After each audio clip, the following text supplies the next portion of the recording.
Hello and welcome back to another episode of Entertainment Roadmap. I am here today with Chris Collins. Chris, how's it going today? I'm great, Allison. How are you? Thanks for having me. I'm good. Thank you so much. And thank you so much for joining. So, What Happens in Miami, such an intriguing movie.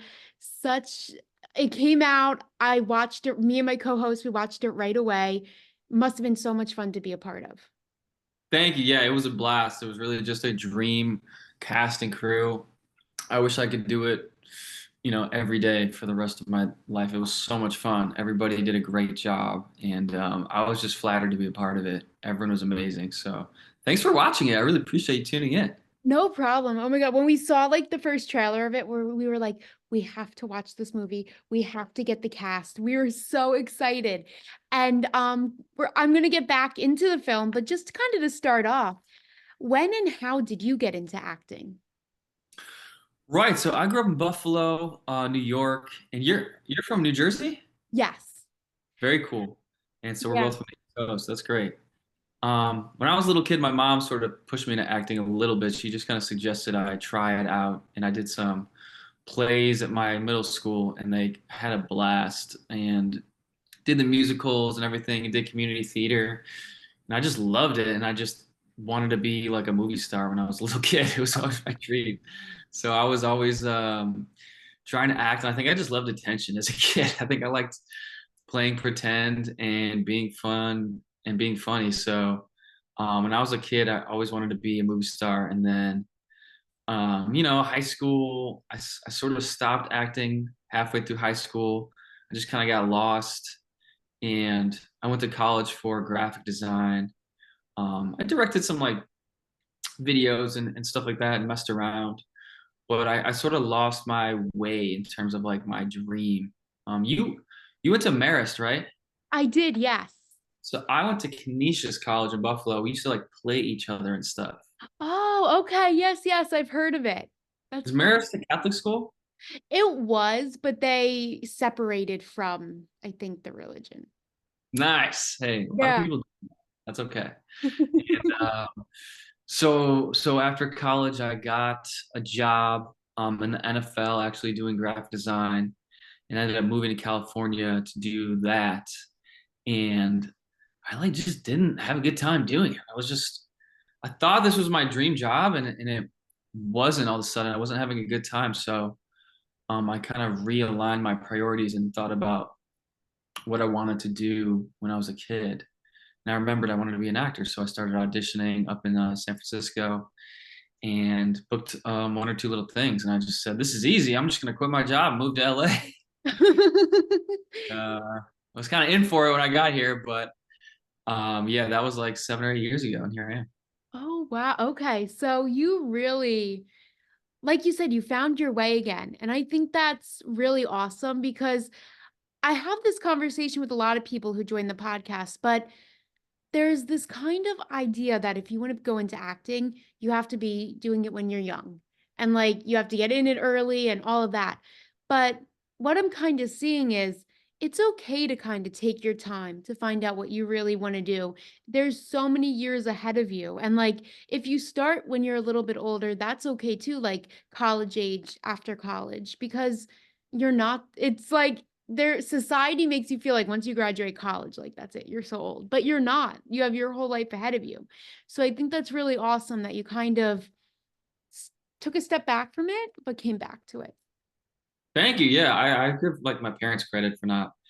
I was like begging them to get me an agent, and I think they looked into it and we like took a meeting, and then it just seemed like a scam. I remember something sketchy about trying to pay a bunch of money to go meet some agents, and my mom was like, "I think you're gonna live if you just like have a childhood." So I wouldn't trade, my college experience for the world. I talked to a lot of kids who have been acting since they were in middle school and like dropped out of high school, and I don't think, you have your whole life to work. You know what I mean? So Yeah. I am cool with how it worked out, and I appreciate you saying that because, yeah, everyone should go to college or not go to college. Just do whatever you want and change your mind. It doesn't matter if you change your mind when you're 40. It doesn't matter. Just make yourself happy, boys and Yeah, girls. that's really great advice. Thank you. And kind of hopping into what happens in Miami now, what was that audition process like for you? Audition process was really interesting because I did a film with Tim Cruise in 2019. Tim Cruise was the director. What Happens in Miami, and he's one of my good friends, one of my really good friends now. And we did this movie in Kentucky in 2019, and I was like this little tiny part in it. And he looked out for me. We didn't know each other going into it, but we stayed friends in LA, and we golf together and hang out and eat chicken wings and like goof around. And I always said like I want to work together again. And he was like, yeah. And he told me he had my back. And like um, lo and behold, earlier this year, I said, "What are you up to?" And he said, "I'm going to Florida to shoot this movie." And I said, as a joke, "Hey, let me read for the D bag, like bad guy part." And without even knowing what the movie was really about, he said it was a thriller.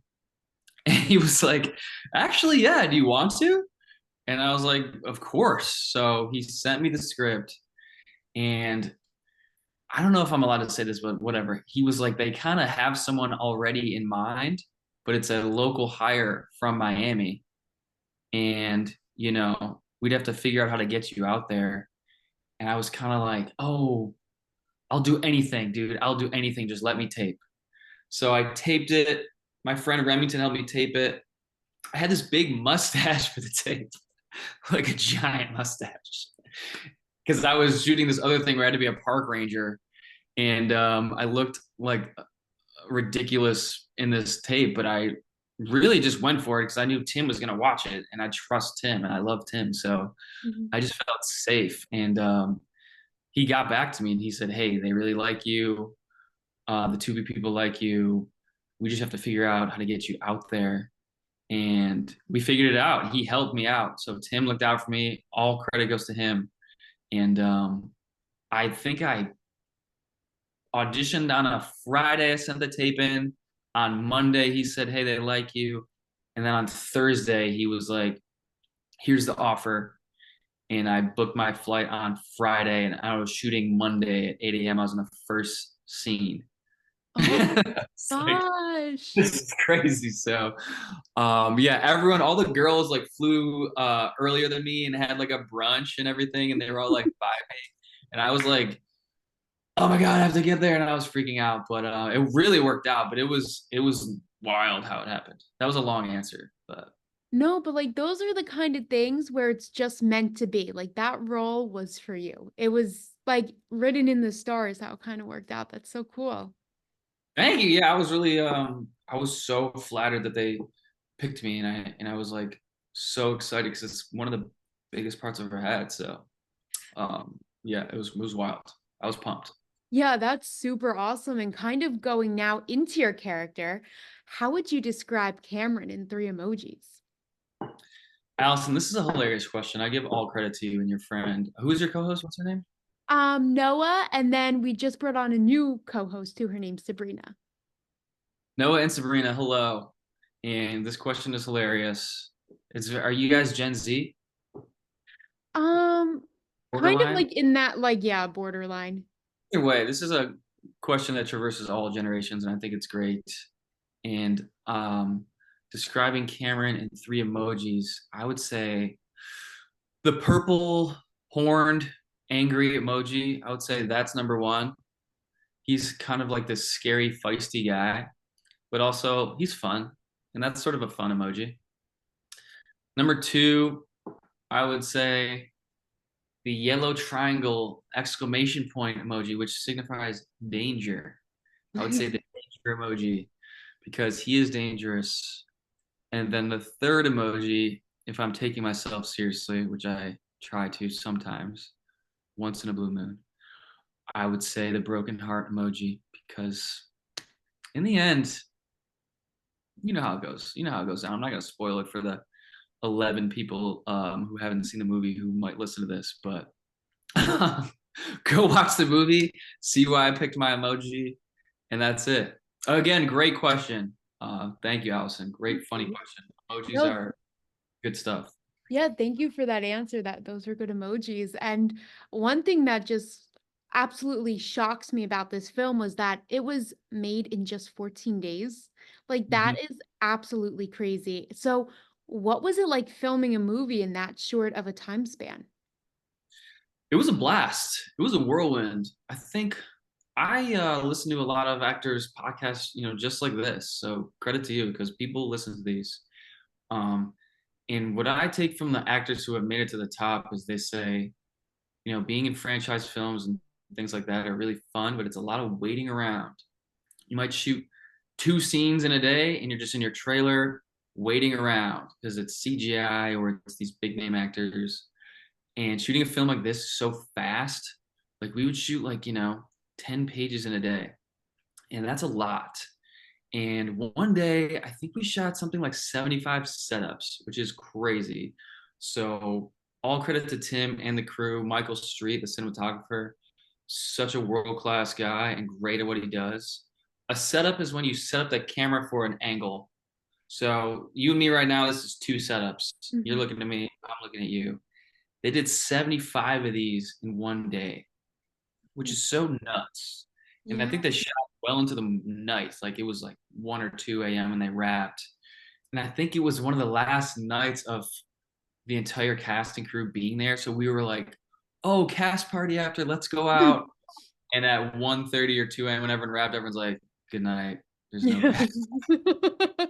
75 setups. Like, we'll see you guys next time.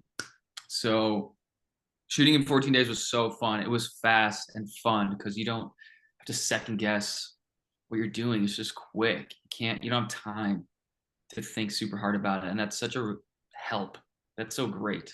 So it was a blast. I would do it a million times again. Yeah, and I mean, everyone that we've talked to from the film, you all seem like you just have fantastic memories from filming.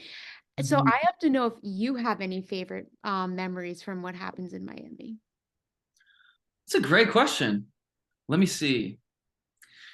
There's so many funny times. I mean, even just hanging out, we were staying in like suburban Miami at this weird hotel, and I didn't get to be in all the scenes with the girls, so I was kind of on my own, and I had all these funny scenes.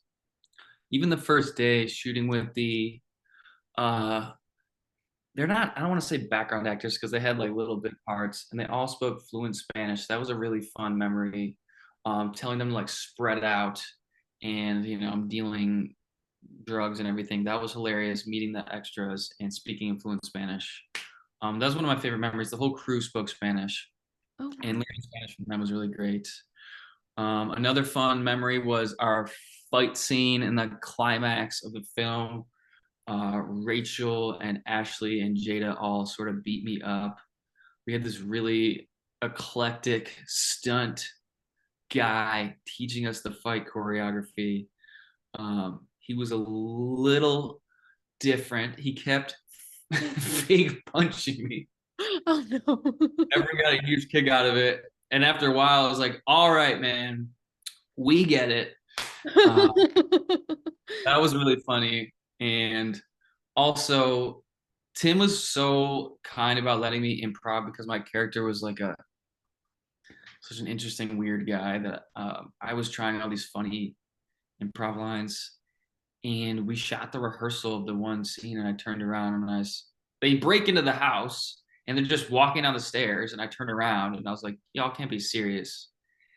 And I was like, should I say that? And they were like, we filmed that. That's going in the movie. So I was like, ah, funny little things like that were happening. That answer made no sense. None of that made sense, but those are strange things I remember that were fun. But I feel like those are always the best memories when they don't make sense to anybody else, but to you they kind of like resonate. And Exactly. So yeah, this podcast started from one of us is lying. Is that how this started? it is, yes. How long ago was that? Was that 3 years ago? Um, it's gonna be, yeah, that's crazy. It's gonna be 3 years. I started it 2021.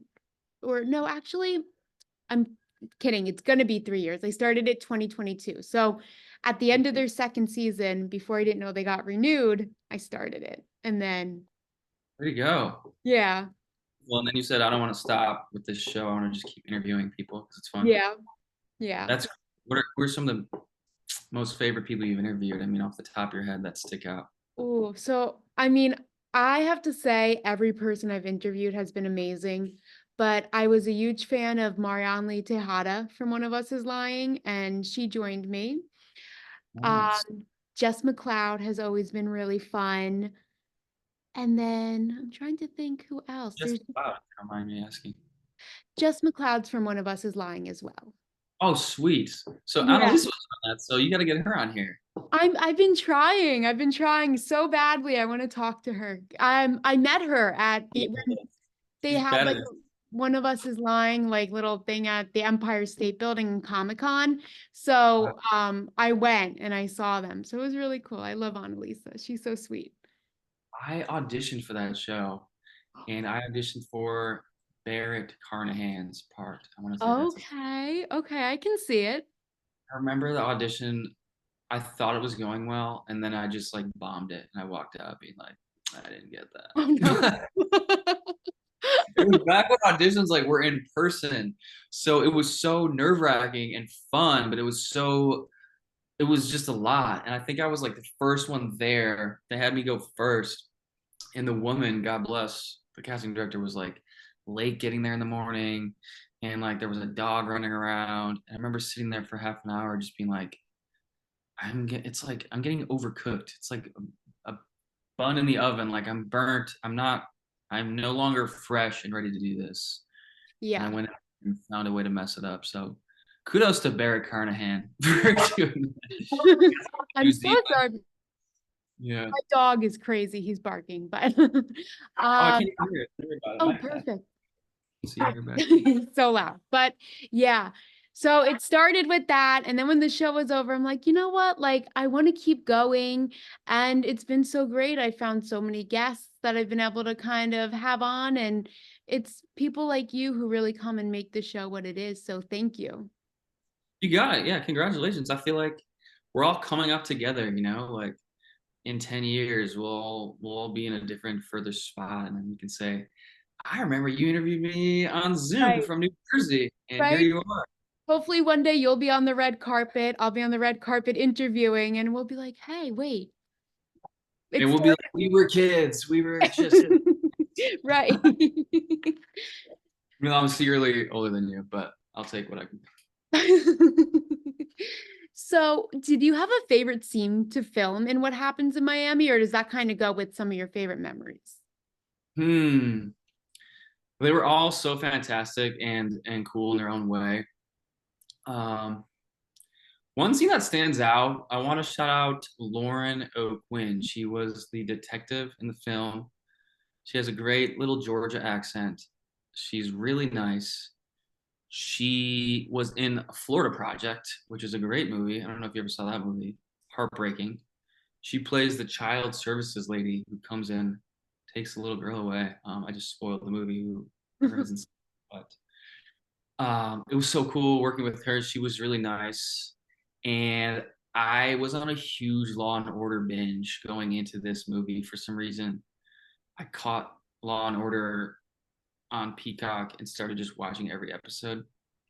So I got to do an interrogation scene with her, and Law and Order is just interrogation scenes. And so I was so fired up to do it. I was like, ooh, I have all these little ideas. And it was really well written. Shout out to Jackie Logstead, up and coming writer, unbelievably funny and cool. It was great being on set with her. It's rare to have the writer on set, and she was also letting me kind of say whatever, which is really nice of her. And she was super helpful. The interrogation scene was really fun to shoot, and my character's like lying through his teeth the whole time. So playing against that, and the contrast of Cameron being like this tough guy who like does drugs and thinks he's cool, turning into like this preppy like, hey, I'm a good guy. I don't even know these people. Um, we did a bunch of funny improv that didn't make the movie for good reason, but I was like, I have sisters, I would never hurt a girl and stuff like that. That was really fun. We were cracking up, and we shot it in a lifeguard tower overlooking the ocean in Miami. And it was like so much fun. It was the dream. It was so great. So That's up there. That sticks out to me. Those sound really awesome. And then my last question for the film, what was something you learned on this set, either from your fellow castmates or crew members that you'll take with you onto future projects? Great question again. What is something I learned that I can take with me? I learned a bunch of Spanish from the crew. That's something tangible, but um, I think just trust. I was really able to trust my castmates, and we got pretty close over like the 2 weeks, and it's tough doing films like that because you're gonna get close, and then you're never gonna like see each other all again. So it's this interesting little like bond that you get into, and I was able to just to trust them and look them in the eyes during our scenes, which is great. Once in a blue moon, when you do get to book something, you really want to trust your scene partner, and sometimes it's hard. Sometimes you expect the scene to go one way, and they're going a different way, and you have to adapt. And sometimes it's just going awry. But this film just let me trust like everyone I worked with. Everyone from top to bottom was really great. Rachel, Ashley, Annalisa, Jada, all really great actresses. Lauren, amazing. Um, everyone I got to work with, I got to trust. And Tim just like he taught me to take my time, and that's such a great note that when you're doing acting and everything, you think I have to hurry up because everyone's gonna get bored watching me. And Tim said that's not gonna happen. Take your time. We're gonna edit around whatever, so just take your time. And that is super helpful. Like that's something I'll never forget. 'Cause when you book the job, man, you book the job. Just take your time and have fun. Like there's no rush. You get in the wardrobe and do the setup and everything. So just taking your time is super helpful. And I think that's it. No, that sounds like great advice for anyone who listens and also just in general. Like take your time, don't rush through it. Like, because I feel like you're right. Like when everything's like on you, you have this fear of like, I need to go fast. I need to be quick. I don't want, but it's true. Just take your time. I feel like everyone can benefit from that advice. Exactly. It's just a safe thing. It made me feel safe. Tim said that to me in a kind of vulnerable scene on the first day, and I was like, just a wave of relief like came over me. Like there's no rush, Yeah. and time is money on a film set. So I will say like you got to know your lines. You got to be in the spot when they call your name. But again, that's a super crucial thing I learned. That was fun. Yeah. Well, here at Entertainment Roadmap, we like to do a little hot seat. Are you willing to sit in the hot seat and answer some rapid fire questions? That was a great rehearsed little spiel there. I loved it. I will gladly be in the hot seat. I guess I have no choice, so let's do it. So, tea or coffee? Drinking coffee right now. Coffee. I Iced coffee. I need coffee like 5 times a day. Like as I get older, the worse it gets. Coffee all the day. So, East Coast or West Coast? This is tough. I lived in the Bay Area and I lived in LA. I guess I'm not rapid firing these, but I'll say East Coast because that's where I'm from. And I don't turn my back on Buffalo. iPhone or Android? Neither. Flip phone. We need to go back to the more simple times. Exactly. Yeah. Motorola Razor. Yes, yes.